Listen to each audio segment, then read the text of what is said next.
Hello, I'm Dominic Konoweski of the New York Sports Show and NYSSRaceDate.com. On the line, we have driver the number 10, Stafford Motor Speedway, SK Light, Nick Anglace. Nick, hello and welcome back on the New York Sports Show. Good to be back. On different terms this time. Nick's. Yeah, happy to have you back, folks. Nick is on to clear the air. Now, last night in the Stafford Motor Speedway SK Light feature, we saw a pretty big crash with the car going straight on into the guardrail. Now, I gotta say, I did not see that live on Flowways, and I ended up seeing the replay on Facebook, and I gotta say, that car came to a dead stop. Some people are saying that you bumped him. Some people are saying that you did nothing wrong. Can you take us through that lap, please? Oh, man. There's so many different takes on it. The only one that I can really give is, the one that I believe from inside the car. Personally, it's great that he was able to walk away, because after looking at the hit, that was a terrible hit. And, you don't ever want to see somebody, destroy the race car, especially not, head first into the wall. These things are expensive, and, we play with fire every week, and sometimes you can get hurt, and I'm glad that he was able to get out and walk away. But, going on Facebook and Twitter, there's all these different opinions on everything, and, everyone has their opinion, and everyone's entitled to that, so they can have their own. But, pretty much, it was just, I'd like to call it racing. I feel like I didn't really make contact with him. However, laps prior, first off, I'll take us through the beginning of the race. Had to start dead last because we wrecked in the heat race. So we had to rebuild the car. We missed the consi, so we got in off of a provisional, and so we started dead last, whatever that was, like 26th or 27th, and by lap 13 we were up to 6th. And that, no help from cautions or anything like that. Like, we drove through the field and just picked apart the cars, and we had a really good car. My father really had everything dialed in yesterday, especially after the wreck, and we just flew through the field, and then we get up to the either 6th or 7th, and we catch the 16 car, and from lap 13 all the way up until lap 17, I want to say, or 16, I was behind them, and we were giving them pushes down the straightaway, and we obviously let off in the corners, and just trying to kind of be patient, but at the same time, I'm trying to win a race here. Yeah. And after looking at the lap times, by the time I caught the 16 car on lap 13, the fastest lap of the race for me was a 19.644, which was lap 13, right when I caught him. So obviously we were still at maximum speed, still running our best lap. And his lap times were 20.2. So consistently, while I was behind him, we were 7 or 8 tenths of a second faster than he was. So, with all the adrenaline going through your body, you just want to go. And we get behind him. I start pushing him so that he can get by Chapman, and hoping that he would clear, get to the bottom, and I could just go around the outside. Ultimately, that didn't happen.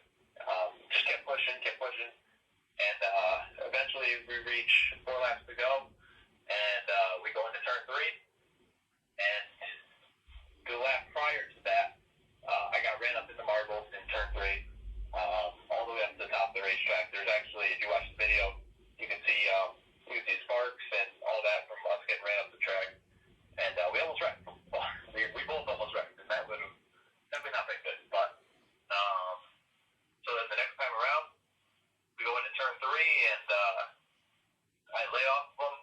Still staying pretty close. His car gets a little bit loose, and from what I know inside the car, I don't feel like I hit him, but his car got a little bit loose, and with these cars, you just can't try to save it. They snap back so aggressively that if you try to save it, you're going to take down the fence.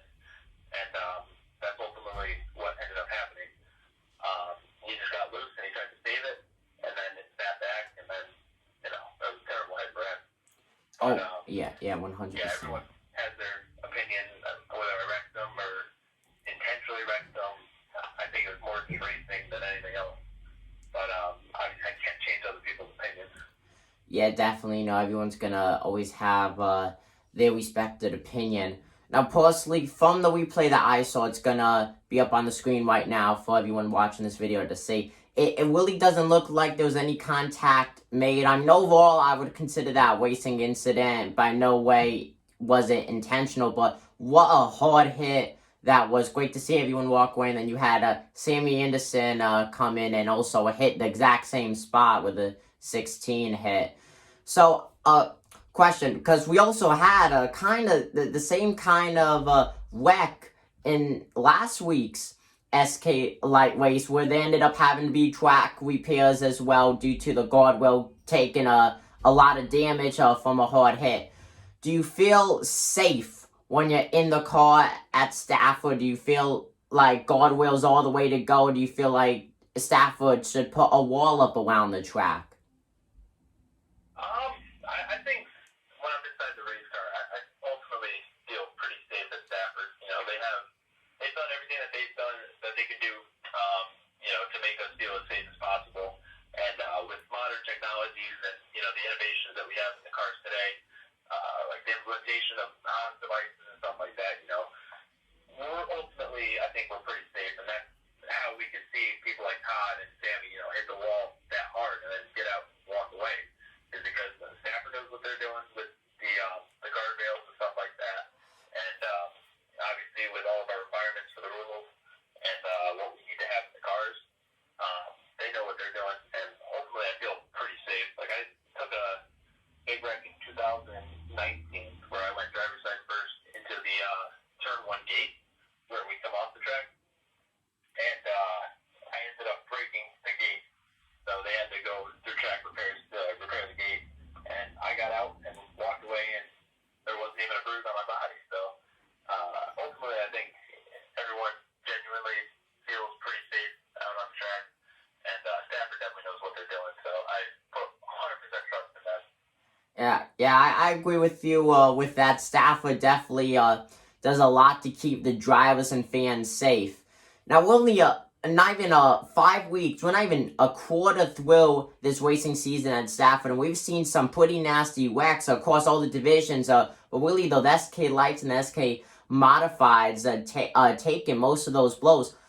As you being a driver out on the track, do you feel like other drivers are racing a little bit too aggressively since it's only not even 4 weeks through this racing season? Well, I guess people are saying that about me now, aren't they? So, I think every week is a new week. Whether everyone has their own goal. When they start the year, either you're going for the championship, you're going for wins, or you're just trying to survive. A lot of people have to adjust their goals based on the equipment that they have, and there's people who have never driven a race car that are starting in the SK Lights and stuff like that. Obviously, they're not setting their expectations to go out and win a championship or something like that. So everyone's expectations are pretty different. So I feel like the first few weeks you just try and get comfortable, and I think that when you have the people that want to win championships and want to win races, like me, Earl, Jordan Seth, Devis, all of them, we go out there, we try to win. We will do whatever we have to do to win. And, if that means being aggressive in the first race of the year, then that's what we'll do. And, those guys have their mindset on, winning the championship, and I just want to win races. So, our goal right now is just, be aggressive and just be smart. And ultimately, I think that's what everyone's goal is. But like I said, everyone has different goals for their team. But I think every week's a new week. So there might be a ton of wrecks this week, and then next week everyone will go green checkered with no wrecks. So yeah, I think just how it goes. Yeah, that's racing for you. You never know what could happen on the track. It could just change so fast. So, just a final question before we go. Is there anything that you'd like to say to the quote-unquote haters?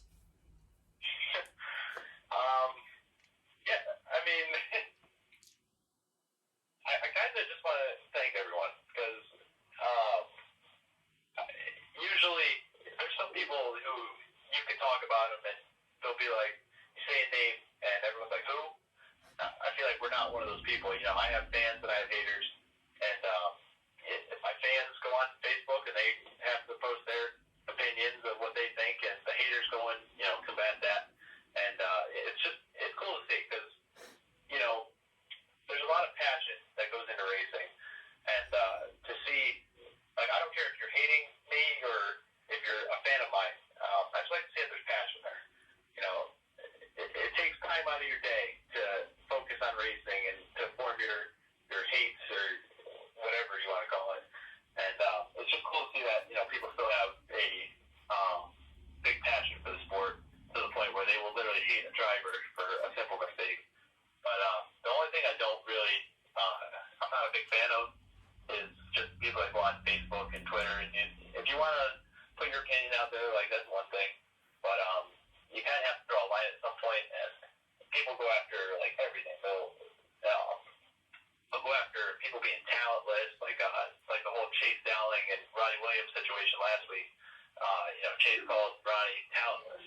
Well, Ronnie won 2 championships back-to-back in the SKs, which is one of the hardest divisions, you know, in the country. So to call somebody talentless is kind of not an accurate statement. And surely the past couple of days I've gotten that. You know, I've gotten talentless. I wrecked a lot of stuff, which, statistically speaking, I've only wrecked a car 2 times in my entire career at Stafford.